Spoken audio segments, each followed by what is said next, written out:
ప్రతి అక్షరం ప్రజల పక్షం. HR9 న్యూస్ టీవీకి స్వాగతం, సుస్వాగతం. వైఎస్ఆర్ కడప జిల్లా ఒంటిమిట్ట మండలం ప్రధానమంత్రి నరేంద్ర మోడీ జన్మదినం సందర్భంగా ఒంటిమిట్ట మండలం బీజేపీ కార్యవర్గం ఆధ్వర్యంలో కేక్ కట్ చేసి బీజేపీ రాష్ట్ర కార్యదర్శి నాగత రమేష్ నాయుడు అనంతరం బీజేపీ పార్టీ సభ్యత్వ నమోదు కార్యక్రమం నిర్వహించారు. ఈ కార్యక్రమానికి ముఖ్య అతిథిగా హాజరైన బీజేపీ రాష్ట్ర కార్యదర్శి నాగోన్ రమేష్ నాయుడు మాట్లాడుతూ గత 10 ఏళ్లుగా దేశం ప్రపంచంలో అగ్రగామిగా దూసుకుపోతుంది. ప్రజలు మోడీ పాలనకు జేజేలు కొడుతున్నారు కాబట్టి మూడోసారి ఆయనకు పట్టం కట్టారని, అదేవిధంగా రాష్ట్రంలో ఎన్డీఏ ఓటమికి అధికారాన్ని కట్టబెట్టారన్నారు. ఈ కార్యక్రమంలో ముఖ్య అతిథులుగా Mastanaiah, assembly co convener doctor Arige Ramprasad, మాజీ మార్కెట్ చైర్మన్ ఎద్దుల విజయసాగర్ పాల్గొన్నారు.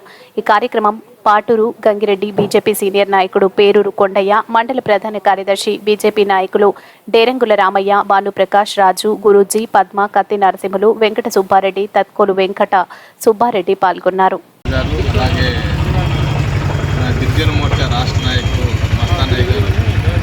అసెంబ్లీ కో కన్వీనర్ సోదరులు రాంప్రసాద్ గారు, సీనియర్ నాయకుడు గంగిరెడ్డి గారు, పెద్దలందరూ ఉన్నారు. పెద్దవాళ్ళు గురు వర్మ గారు, అందరికీ నమస్కారం. ఈ నరేంద్ర మోడీ గారు పుట్టినరోజు సందర్భంగా వారి జన్మదినాన్ని చాలా గొప్పగా నగర ప్రజల మధ్య ఒంటిమిట్ట ఏక్స్లా నగరంలో జరుపుకోవడం సంతోషం. ఇదే సందర్భంలో కూటమి రాష్ట్రంలో అధికారంలోకి వచ్చిన తర్వాత నరేంద్ర మోడీ గారి యొక్క సహకారంతో ఆంధ్రప్రదేశ్ అభివృద్ధి వైపు పరుగులు తీస్తుంది. మొన్ననే చూసాం, ఒకే రోజు 13,326 గ్రామ పంచాయతీల్లో గ్రామ సభలు జరిపి ప్రపంచమంతా కూడా మెచ్చుకునేలాగా గొప్ప అవార్డుని కూడా ఆంధ్రప్రదేశ్కి ప్రపంచ రికార్డుగా పవన్ కళ్యాణ్ గారికి అందజేయడం మనందరం కూడా చూసాం.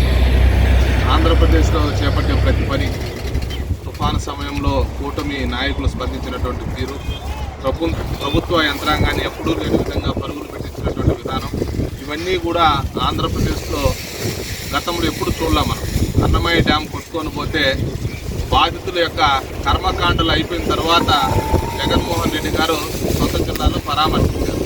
కానీ ఈరోజు ఏదన్నా ఇన్సిడెంట్ జరిగితే వెంటనే స్పందించేటువంటి నాయకులు దొరకడం అదృష్టం. ఆంధ్రప్రదేశ్లో చంద్రబాబు నాయుడు గారి రూపంలో కానీ, పవన్ కళ్యాణ్ గారి యొక్క రూపంలో కానీ, కేంద్రంలో నరేంద్ర మోడీ గారి రూపంలో.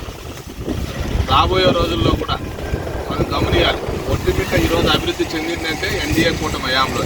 కానీ అదే ఒంటిమిట్ట కళ్యాణానికి జగన్మోహన్ రెడ్డి గారు చివరి సంవత్సరంలో నాకు అధికారం ఏడవబోతుంది అనేటువంటి, ఎవరో చెప్పారనేటువంటి దురుద్దేశంతో స్వామివారి కళ్యాణాన్ని కూడా ఎగరగొట్టాడు. కుటుంబ సమేతంగా ఎప్పుడూ రాలా. చివరి 5వ సంవత్సరంలో ఆయన ఈ కళ్యాణానికి ఎవరైతే వస్తారో వాళ్ళకి అధికారం రాదు అని చెప్పి ఆయనకి ఎవరో చెప్పారనే దురుద్దేశంతో ఈయన కళ్యాణానికి, స్వామివారి కళ్యాణాన్ని కూడా ఎగరగొట్టాడు కుంటి సాగుతో. కానీ నిజంగా స్వామి రానందుకే పనిష్మెంట్ ఇచ్చాడు జగన్మోహన్ రెడ్డి. ఎప్పుడైనా మీరు గుర్తుపెట్టుకోండి. ఇప్పుడు చెప్తున్నాం, ఈ రాష్ట్రంలో 100% అభివృద్ధి అనేది ఎలా ఉంటుందో ఇప్పటికే చూశారు. రాబోయే రోజుల్లో ఆంధ్రప్రదేశ్ అతి వేగంగా అభివృద్ధి చెంది మొత్తానికి కేంద్రంలో ఉన్నటువంటి పెద్దల యొక్క సహకారంతో ఆంధ్రప్రదేశ్ టాప్ 5లో నిలబడిపోతుంది. ఇది చరిత్రలో మనం ఒక సువర్ణాధ్యాయాన్ని ఈ కూటమి నాయకులందరూ కూడా లిఖించబోతున్నారని స్పష్టంగా చెప్పదలుచుకున్నాం. మా అందరి తరపున స్వామివారి ఆశీస్సులు మెండుగా దండుగా నరేంద్ర మోడీ గారికి ఉండాలని చెప్పి, ఆయన యొక్క నాయకత్వంలో ప్రపంచంలోనే భారతదేశానికి సంబంధించిన యువతకు ఒక ఆత్మవిశ్వాసం కలిగే విధంగా ఆయన మనందరినీ కూడా తీర్చిదిద్దుతున్నటువంటి వైనం చాలా అభినందనీయం. వారికి మరొకసారి జన్మదిన శుభాకాంక్షలు అందరికీ. ధన్యవాదాలు.